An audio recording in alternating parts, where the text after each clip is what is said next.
নিৰ্মাণ সহায়ক সমিতি বুলি এখন সমিতি আছে, যিখন সমিতিৰ সভাপতি বাইহাটা চাৰিআলিৰ মদন ডেকা। মই মদন ডেকা ডাঙৰীয়াক মানে তেওঁৰ পৰা জানিব বিচাৰোঁ যে আপোনালোকৰ এই সমিতিখনৰ উপস্থিতিত এনেকুৱা ধৰণৰ কেলেংকাৰী কেনেকৈ হ'ব পাৰি আছে, আৰু যদি এনেকুৱা ধৰণৰ কেলেংকাৰী হৈছে, মোৰ প্ৰশ্ন এই কেলেংকাৰী ভাগ আপোনালোকৰ সমিতিলৈকেও যায় নেকি? যদি যায় তেতিয়াহ'লে আপোনালোকৰ ওপৰতো কিন্তু তদন্তৰ বাবে মই হিমন্ত বিশ্ব শৰ্মা ডাঙৰীয়াক মই দাবী জনাইছোঁ। আৰু লগতে আপোনালোকক আৰু এটা কথা কওঁ, ইয়াত যিখন বজাৰ চলিছে এইমছৰ ভিতৰত 1 লাখৰ পৰা কোটি ঘৰলৈকে বজাৰ চলিছে, লাখ লাখ টকা দি যুৱক যুৱতীয়ে ইয়াতে চাকৰি ল'ব লগা হয়।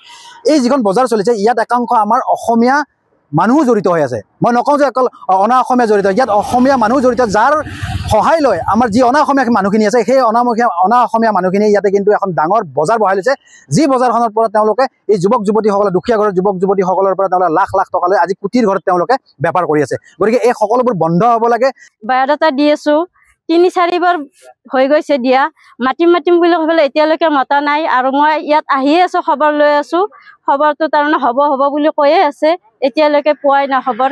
আৰু লগতে ইয়াতে তাৰমানে এনেকুৱা তাৰমানে পৰিস্থিতি চলি আছে, তাৰমানে পইচাৰ কাৰখানা চলি আছে। আমিতো দুখীয়া মানুহ, আমি একো দিব নোৱাৰোঁ।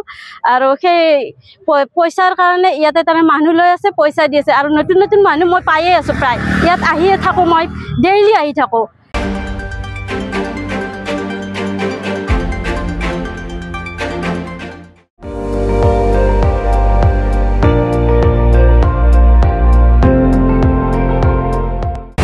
আপুনি চাই আছে ND24, সৰ্বশ্ৰেষ্ঠ নহয় সৰ্বোত্তমৰ দৌৰত।